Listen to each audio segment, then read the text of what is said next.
Part 19. Gio tidak menutupi rasa kagetnya dan menatap lekat-lekat wajah Belinda. Ia sungguh tidak tahu jika istrinya itu sering menemui sang kakek, karena kakeknya tidak pernah mengatakan apapun padanya, bahkan menegur akan sikapnya yang buruk dalam memperlakukan Belinda dahulu. Jelas Belinda pasti tidak pernah mengadu kepada kakeknya. Gio menelan salivanya kasar, sebelum bertanya dan langsung ia sesali saat mendapatkan jawaban menohok dari Belinda yang sedang irit bicara sedari tadi ia kembali. Kenapa kamu tidak pernah bilang denganku? Seorang istri harus berpamitan dengan suaminya sebelum pergi. Bukannya kamu dulu suka mengabaikan pesan dan telepon dariku? Apa maksudnya? Tanya Sarhan tegas. Sungguh ia tak habis pikir dengan kelakuan putra semata wayangnya ini. Mengabaikan istrinya selain berselingkuh dengan terang-terangan, terbuat dari apa hati seorang Gio Zaron ini? Gio memilih bungkam dan tidak menanggapi pertanyaan papanya. Ia bukannya tidak ingin dianggap tidak sopan, tetapi untuk saat ini kembali mengingat perbuatan buruknya terhadap Belinda membuat hatinya ikut tersayat sembilu. Terlebih, melihat raut wajah Belinda yang tampak datar dan menyimpan beban. Gio yakin ada sesuatu yang sedang dipikirkan oleh istrinya tersebut. Asteris, asteris, asteris. Gio melirik pada pintu kamar mandi yang tertutup rapat, setelah menidurkan Nira di box.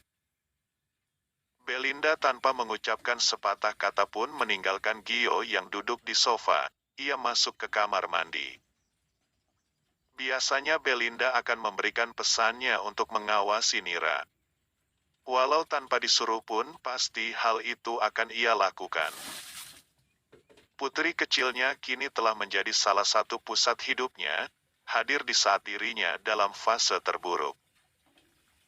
Terjebak dalam ilusi cinta tak tulus dari Tasya, dan kebodohannya yang tidak menyadari hal itu sebelumnya. Ia yang awalnya ingin mencari tahu tentang wanita itu, dan mengabaikan peringatan bahaya dari kakeknya serta mengabaikan Belinda.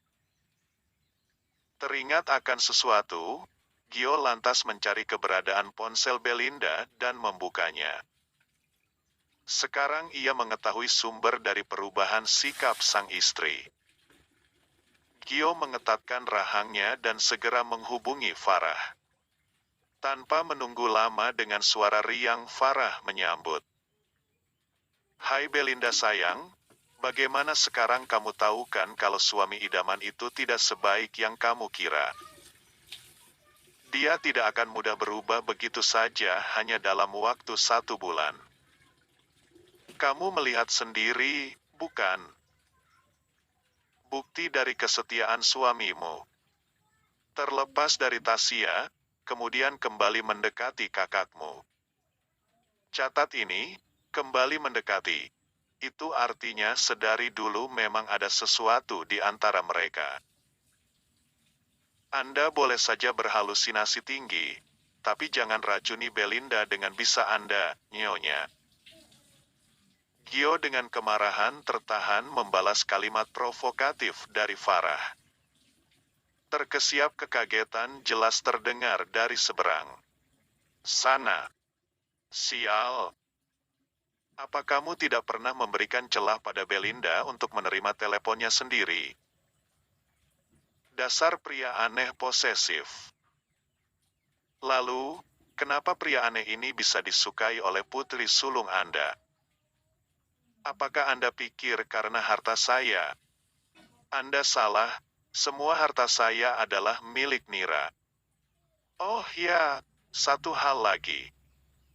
Anda akan benar-benar sial, jika sampai saya tahu Anda mengusik hidup Belinda.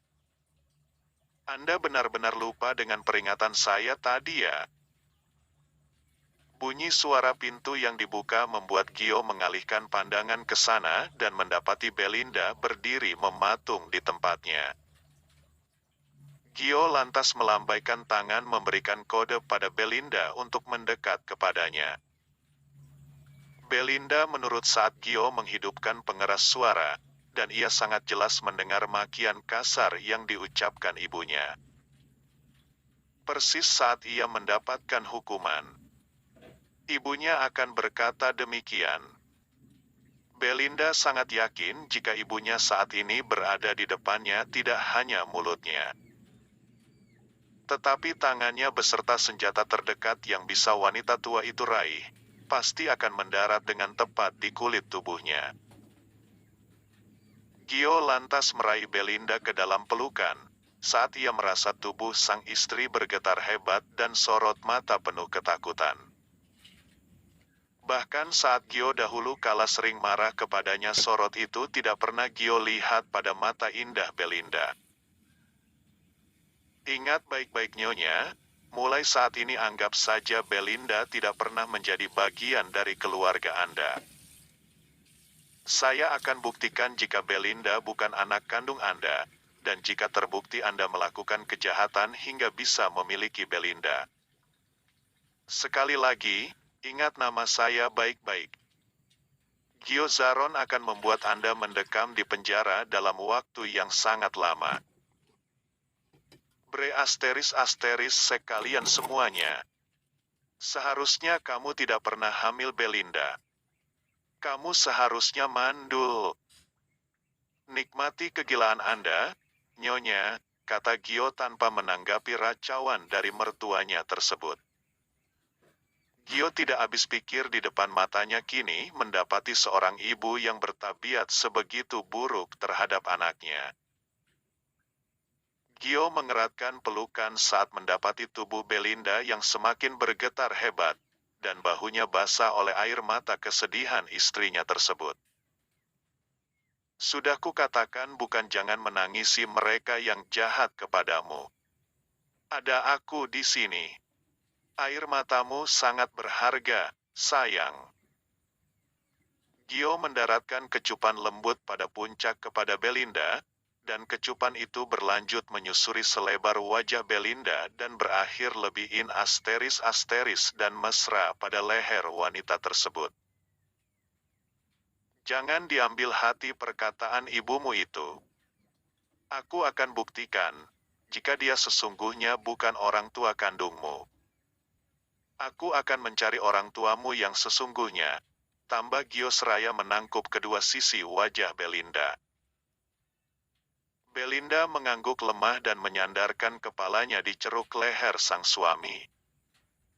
Satu lagi Linda, jika kamu menerima info apapun dari orang, selain aku, tolong jangan cepat percaya, dan cari kebenarannya terlebih dahulu. Belajarlah untuk mempercayaiku, Sungguh aku tidak suka dengan raut wajah cemberut seperti tadi. Rasa lelahku bukannya berkurang, tetapi semakin bertambah berkali lipat melihat istriku yang tampak murung. Kita bisa menyelesaikan semua ini dan benar-benar kembali bersama jika bisa saling menguatkan. Jika kamu belum bisa melakukan demi kita, aku dan kamu, lakukanlah demi Nira. Saat ini yang kamu punya hanya aku dan dia. Kami yang akan menemanimu sampai nanti. Belinda yang kemudian merasa bersalah karena tidak terbuka dengan Gio, lantas mengeratkan pelukan dan bersandar di dada bidang suaminya. Rasanya kali ini benar-benar seperti ada yang melindungi dirinya. Selain kakek dari suaminya itu yang selalu menyemangati Belinda untuk tetap bertahan dan memberikan perlindungan terbaik, walau dulu Gio bersikap tak acuh kepadanya. Ia yang selama seumur hidupnya diperlakukan tidak adil, meminta pertolongan pun tak ada satu pun yang peduli. Sampai pada akhirnya ia bertemu dengan kakek suaminya tersebut. Kamu mau besok pergi menemui kakek, kan? Belinda mendongak dan menatap tepat pada sorot suaminya yang menghangat. Mau, jawabnya lirih meredam rasa bahagia yang membuncah. Asteris asteris asteris. Sementara itu di sebuah klub malam Tasya menghabiskan malamnya dengan menegak minuman keras. Hanya ini satu-satunya pelarian yang bisa ia lakukan menghindar dari tuntutan kedua orang tuanya untuk menemukan adiknya dan sekaligus donor untuk keponakannya.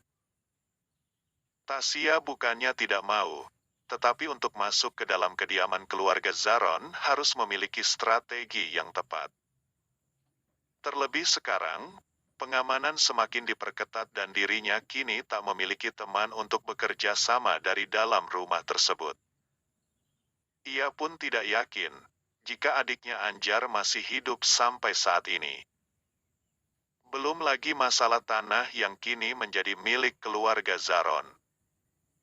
Kamu jangan lupa dengan janjimu mencarikan donor untuk anaknya Vini. Mama capek harus menjawab pada Gary. Kamu tahu kan, Gary juga sudah keluar banyak uang untuk memenuhi kebutuhan kita selama kamu menganggur. Kalimat dari mamanya ini yang membuat Tasya semakin merasakan beban berat. Sungguh ia tidak menyangka Gio sangat tega mematikan akses untuknya mendapatkan pekerjaan di perusahaan. Sudah berpuluh kali dirinya membuat surat lamaran, dan semuanya menolaknya karena skandalnya bersama dengan Gio Zaron sudah diketahui publik. Mereka beranggapan Tasya tidak berkompeten dalam menjalankan pekerjaannya secara profesional. Rasanya kepala ini ingin meletus saja. Apa yang harus aku lakukan terlebih dahulu? Menculik bayi itu atau menemukan Anjar? Gumam Tasya seraya menatap pada cermin besar yang menempel pada dinding toilet umum klub malam tersebut. Matanya kemudian membelalak besar dengan berbinar penuh keculasan. Iya, benar. Aku harus melakukan hal itu terlebih dahulu supaya bisa mendapatkan uang untuk kembali memiliki tanah itu.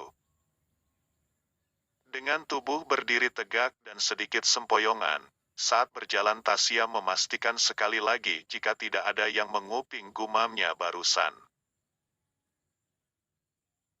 Ia wanita tangguh dan kuat, tidak mudah mabuk dan masih bisa berpikir. Namun, saat ia berjalan keluar, ia bertemu dengan Edo dan hampir bertabrakan. Apa yang kamu lakukan di sini, Tasya? Tanya Edo keheranan.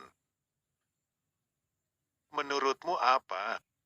Tasya balik bertanya dengan ketus dan dagu terangkat. Kembali bertatap muka dengan pria yang telah menggantikan posisinya sebagai sekretaris di perusahaan milik Gio. Dan yang ia ketahui sebagai sahabat mantan kekasihnya itu kembali menyulut amarah dalam diri seorang Tasya.